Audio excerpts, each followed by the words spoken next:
আসসালামু আলাইকুম প্রিয় দর্শক। অন্য মঞ্চের আলোচনায় আজ আমাদের সঙ্গে রয়েছেন জাতীয় মানবাধিকার কমিশনের চেয়ারম্যান বিচারপতি মঈনুল ইসলাম চৌধুরী এবং তার অপর 4 জন সদস্য। এর ভিতরে গুম কমিশনের যিনি তদন্ত করেছিলেন নাবিলা ইদ্রিস, তিনিও আছেন। এই 5 জন সদস্য একযোগে পদত্যাগ করেছেন।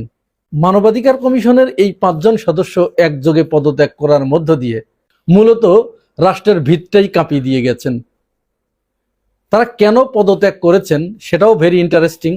এটাও সরকারের জন্য খুব মারাত্মক একটা চপেটাঘাত, এবং সরকার যে জনগণের সাথে একটা তামাশায় লিপ্ত হয়েছে সেটাও প্রমাণ হয়ে গেছে। শুধু তাই নয়, তারা কেন পদত্যাগ করেছেন, কোন কথার প্রেক্ষিতে, এবং সেটার একটা জবাবের মাধ্যমে একটি খোলা চিঠি সরকারের কাছে তারা পাঠিয়েছেন। এই জায়গাটা সরকারের জন্য, সরকারের ইমেজের জন্য ভয়ঙ্কর ব্যাপার হয়ে দাঁড়িয়েছে। প্রথমত, মানবাধিকার কমিশন হচ্ছে রাষ্ট্রের একটি স্বাধীন প্রতিষ্ঠান। এই প্রতিষ্ঠান যে দেশে যত শক্তিশালী, সেই দেশে মানবাধিকারের সূচক তত উন্নত। কিন্তু এবারই মনে হয় প্রথম বাংলাদেশে মানবাধিকার কমিশনের পুরা টিম, পুরা বডি একসাথে পদত্যাগ করেছে। আপনারা জানেন, সরকার এই এপ্রিল মাসের শুরুর দিকে জাতীয় মানবাধিকার কমিশন অধ্যাদেশ 2025 বাতিল করেছে, এবং এই বাতিল করার সাথে সাথে মানবাধিকার কমিশন অধ্যাদেশ 2009 যেটি ছিল সেটি পুনর্বহাল হয়েছে। 2009 সালের এই আইনটি কে করেছিল? শেখ হাসিনা করেছিল। একটা রাষ্ট্রের ভিতরে, রাষ্ট্রের মহান সংসদে দাঁড়িয়ে যখন রাষ্ট্রের মন্ত্রীরা বা সরকারের গুরুত্বপূর্ণ ব্যক্তিরা মিথ্যা তথ্য, অসত্য তথ্য, অপতথ্য জনগণের কাছে দেয় এবং জনগণকে তারা বোকা বানানোর একটা প্রচেষ্টা চালায়, তখন এই জায়গায় এই কমিশনের থেকে কোনো কাজ নেই, কোনো দরকার নেই। এই কমিশনের থেকে লাভ কি?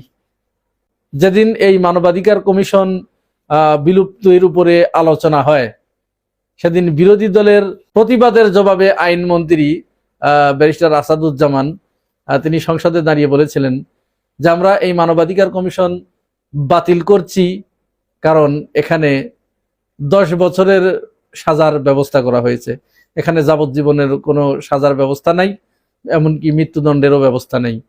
আর আমরা যেটিতে ফিরে যাচ্ছি সেখানে যাবজ্জীবন কারাদণ্ডের ব্যবস্থা আছে এবং মৃত্যুদণ্ডেরও ব্যবস্থা আছে। মানবাধিকার কমিশনের এই সদস্যরা পদত্যাগ করে যে খোলা চিঠিটি লিখেছেন, সেখানে তারা পরিষ্কার দেখিয়েছেন কত নাম্বার ধারায় তারা সেখানে মিথ্যাচার করেছেন। আসলে এই 2025 সালের যে মানবাধিকার কমিশন অধ্যাদেশ, এইখানে যাবজ্জীবন কারাদণ্ড এবং মৃত্যুদণ্ডের বিধান ছিল। মন্ত্রী এখানে মিথ্যাচার করেছেন, বরং তারা যেটিতে ফিরে গেছে 2009 সালেরটায়, সেখানে এইটা নাই।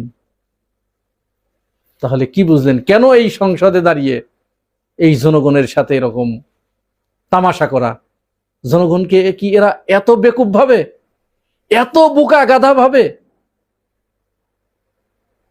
এরা সংসদের ভিতরে যাচ্ছে তাই বলে যাচ্ছে, যা খুশি তাই বলছে, নিজেদের ইচ্ছা মতো।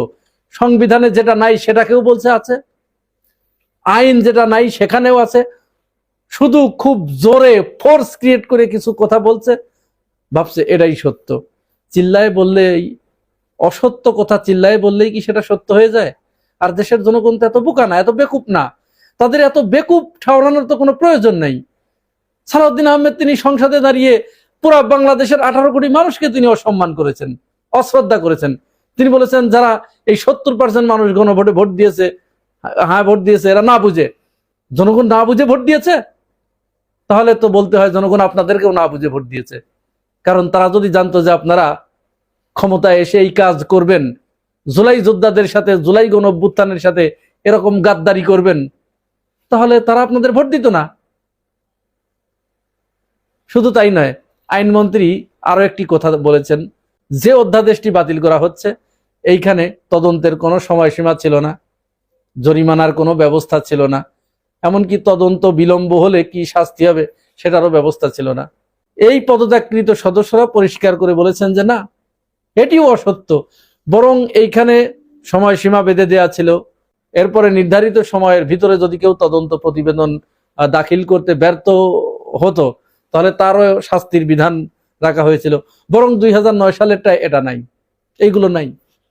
আমরা আসলে বুঝতে পারছি না সরকারের যে সমস্ত মন্ত্রীরা সংসদে দাঁড়িয়ে কথা বলছেন জনগণের উদ্দেশ্যে, সারা পৃথিবী তাদের কথা শুনছে, বিভ্রান্তি কেন তারা তৈরি করতে চাচ্ছেন, জনগণের ভিতরে বিভ্রান্তি তৈরি করে তারা কি হাসিল করতে চাচ্ছেন। আগেই বলেছি যে তাদের এত বোকা ভাবলে চলবে না, তারা এখন চরম স্মার্ট। এ জনগণ অসম্ভব রকমের স্মার্ট, তারা এত স্মার্ট যে একটা স্মার্ট সরকারকে, ডিজিটাল একটা সরকারকে তারা এখান থেকে পালিয়ে যেতে বাধ্য করেছে তাদের স্মার্টনেসের কারণে। আপনারা চিন্তা করতে পেরেছেন? শেখ হাসিনা তো ডিজিটাল রানী না, ডিজিটাল বাংলাদেশ তিনি গড়েছিলেন। সেই ডিজিটাল মানেই তো স্মার্ট। সেই স্মার্ট সরকারকে যে জনগণ তাড়িয়ে দিতে পারে, সেই জনগণ কত বড় স্মার্ট এটি বিএনপি এখনো বুঝতে পারে নাই। যার কারণে তারা অসত্য তথ্য সংসদে দাঁড়িয়ে গুম কমিশন, মানবাধিকার কমিশন বাতিল করে দিচ্ছে। মজার ব্যাপার হচ্ছে এই মানবাধিকার কমিশনটা হচ্ছে কিন্তু প্রিন্সিপাল ল, এর ভিতরেই ওই যে গুম কমিশন যেটা সেটা আছে।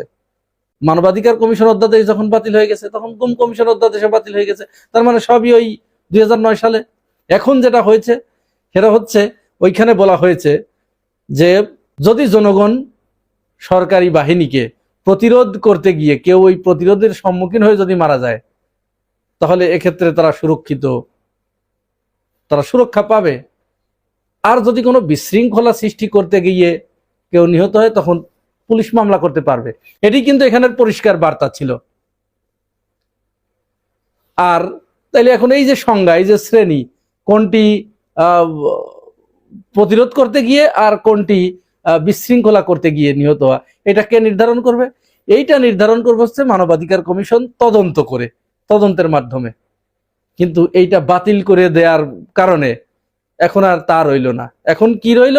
এখন যাদের বিরুদ্ধে অভিযোগ তারাই এটা তদন্ত করবে এবং তারাই এর শ্রেণী বিন্যাস করবে যে কে কোন ভাবে। এখন একজন ন্যায়সঙ্গত প্রতিরোধের মুখে পড়ে মারা গেছে, সেটাকেও বলা হবে যে এটা বিশৃঙ্খলা করতে এসে এরা বিশৃঙ্খলা করে আমাদেরকে হত্যা করেছে, পুলিশ হত্যার কথাই আপনারা ধরুন এটা। তাহলে মূলত তারা কিন্তু এই জুলাই যোদ্ধাদের একটা বিপদের মুখে ঠেলে দিয়ে তারা নিজেরা আবার এই কাজটি করবে, শেখ হাসিনা যা করে গেছে সেই কাজটি করবে, এরকম একটা পথ তারা প্রশস্ত করলো।